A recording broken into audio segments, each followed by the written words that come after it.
going on, guys? It's August 27th, and the MMA Junkie Twitter mailbag is back after a couple-week absence. But you guys didn't let me down. Even though I wasn't here the last couple weeks, you guys had my back when it was time for me to return. Got a bunch of questions. Let's just jump right into it. After losing 5 of his last 6 fights, should Kelvin Gastelum drop back down to 170 pounds? Kelvin Gastelum is at a point in his career where I think if he was a different fighter, a weight class shift would be in order. But he's not. He's Kelvin Gastelum, and he's a guy that struggled on the scales at 170 pounds. He even needed 2 times to weigh in for 185 pounds for this fight against Jared Cannonier. So I think his body type is unfortunately kind of a gift and a curse, right? I mean, he's able to compete at middleweight, but at the same time, he's losing these fights often by decision to top-tier fighters. So what is the path for Kelvin Gastelum to get back to a title?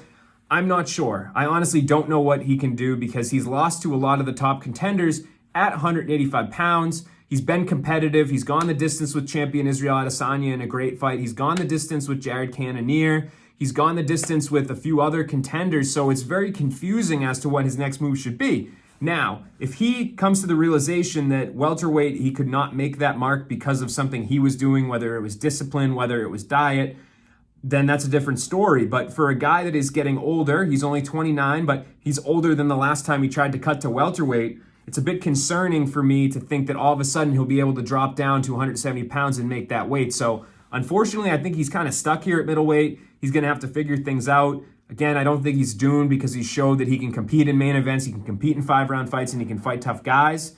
But yeah, I'm not really sure. I think his back's up against the wall here a little bit in terms of trying to find a road back to the top. I don't know what the right answer is. As PFL seems to be headed to putting on some non-tournament centered shows next year, what are some fights they should make? I'm gonna throw out a crazy idea here. I think that they should go full cross-promotion pay-per-view mode with Bellator. I mean, if there's ever been a promotion that has been willing and able to put on cross-promotion, it's Bellator. Scott Coker seems to love that type of stuff, whether it's with Ryzen, whether it's with Glory Kickboxing. And he showed even openness at times, whether it's talk, who knows, but with the UFC. I mean, he said the cross-promotion is never going to happen, but it's not because of us, it's because of them. So with the PFL kind of perhaps extending the amount of events they do beyond what is on their ESPN Plus contract, I would love to see a cross-promotion. I mean, think about some of the fights that we could get.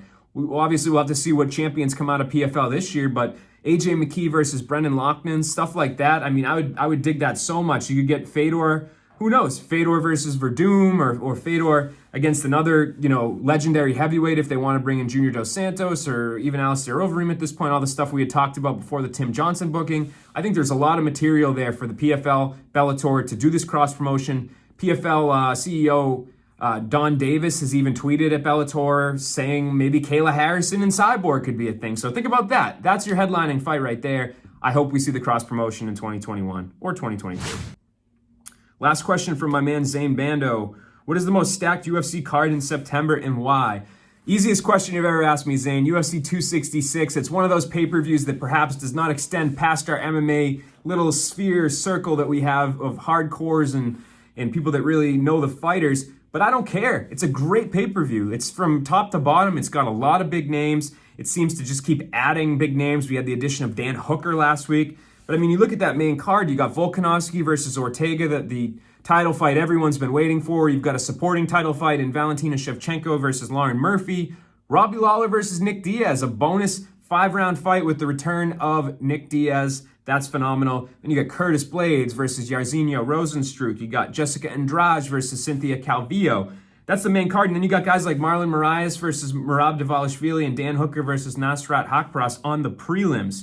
So I think this is a phenomenal card. It's one I'm very excited for. I'm a little jealous of my coworkers that are getting to go cover it because I think it's a really great top to bottom card. But we'll see what happens. Sometimes big cards sometimes there's the sneaky fight nights that ended up doing, having more action. So I guess we'll have to see how things play out there. But I appreciate everyone that sent in questions. We will have you covered with 3 events coverages this weekend for MMA Junkie. We have Danny Segura down in Florida for PFL tonight. We have the UFC coverage, as always, from John Morgan and Ken Hathaway out in Las Vegas tomorrow. And then also, I know you guys are going to hate me, but Jake Paul versus Tyron Woodley. Mike Bond, the busiest man in MMA, is in Cleveland, and he will be there Sunday. Keep it locked to MMA Junkie all weekend long, guys, and thanks for tuning in.